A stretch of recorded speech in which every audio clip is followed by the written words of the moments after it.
Hey guys, just a quick video on 5.7 Hemi. This is on a 2011 Dodge Ram 1500.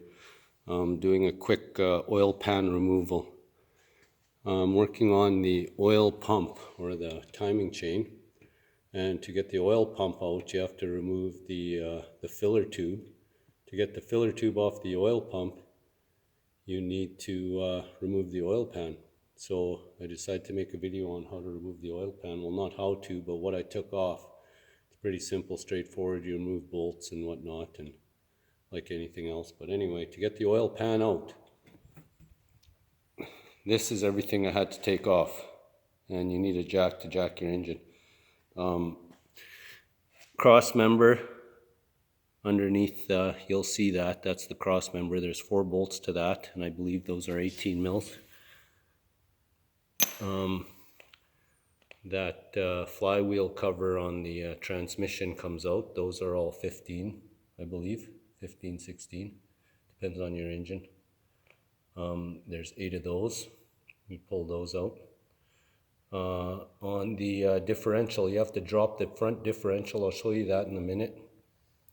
There's 3 bolts on the back part of the differential towards the universal joint towards the back that'll have it mounted, and 3 bolts, 2 on the one side, 1 on the top of the differential. I'll show you 2 to the passenger side and 1 towards the middle of the differential at the top, and then an engine mount bolt. That is the passenger side, and of course all of the oil pan bolts. And I believe there is, let's see, I have 13, 14, 16, 17, 18, 19, 20, 21, I believe.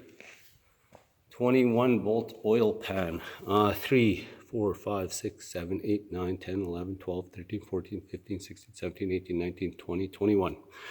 Yeah, when you remove the bolts for the timing chain cover, there's 5 of them that have to come off to get the timing chain cover off if you're not removing the oil pan. But I have those on the table.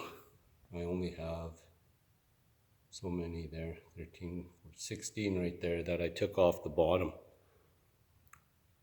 But yeah, I made some other videos on this, but yeah, that's how you get the oil pan out. You need to remove all those bolts, and I'll just show you underneath here real fast what I'm talking about. If you look here on this side of the differential, there's 2 bolts there. I don't know if you can see the bolt up there. Hold on a second. Where is it?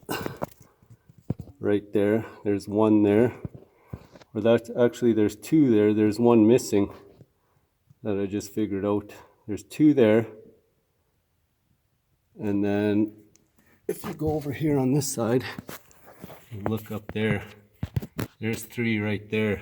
And they're back there, if you see, at the back of the differential, and they're up there. Sorry, I didn't show you that. I'm just showing you that from the front. And then there's that cross member that goes underneath right there I was telling you about. And then there is that flywheel cover that goes on right there that has to be removed before you can get at the bolts of the oil pan. And once you pull all the bolts, you can loosen it off, pry it off. Somehow I just hit it at the front here with a piece of wood. I just knocked it down in this one corner right here. I just tapped it on each side, tapped it down, and it came loose.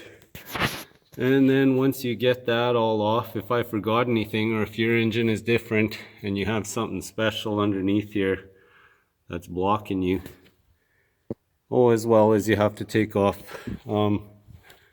where is that thing? It's the cover that goes underneath this thing. It's a skid plate or whatever. That has to come off too. There's 4 bolts to that. I believe they're 10 or 8 mils, depending on your engine again. Those have to come off. There's 1 bolt there, 1 bolt there. And that mounts to that cross member that goes off. You have to take that off first. And of course, use jack stands. Be safe. Always double jack stand. And then once you get everything like that, you drop this differential a bit after you unbolt it. It won't come out. You could take it right out if you want. You have to remove the tires and everything and get the drive axles out. And then you could take it right out if you're doing that work. You unbolt it right there. then you can get at the pan easier. But in my case, I just wanted the oil pan out. I didn't have to remove that, and I removed this as well off of the differential so that it wouldn't hang down or stretch out. I believe, like, yeah, if you look there, it'll still be connected. It's up to you if you want to disconnect it.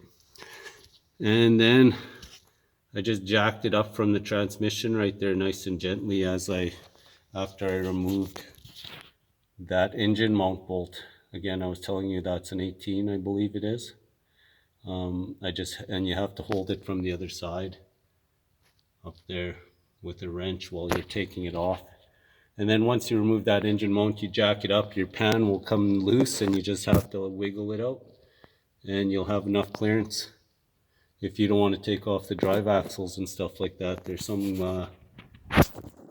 things out there, there's some things out there saying that you have to remove all this stuff like the differential and everything, both engine mounts, and jack the engine up and whatnot. But I didn't do that. I just jacked the one side and I was able to get the pan out. I'll jack it up again to get the pan in, because I can't just put it in right now as it is without it being jacked in that mount just sitting there like that in its position. I have to jack it up again to get the oil pan in. And I'm doing that just to get that filler tube and the oil pump out.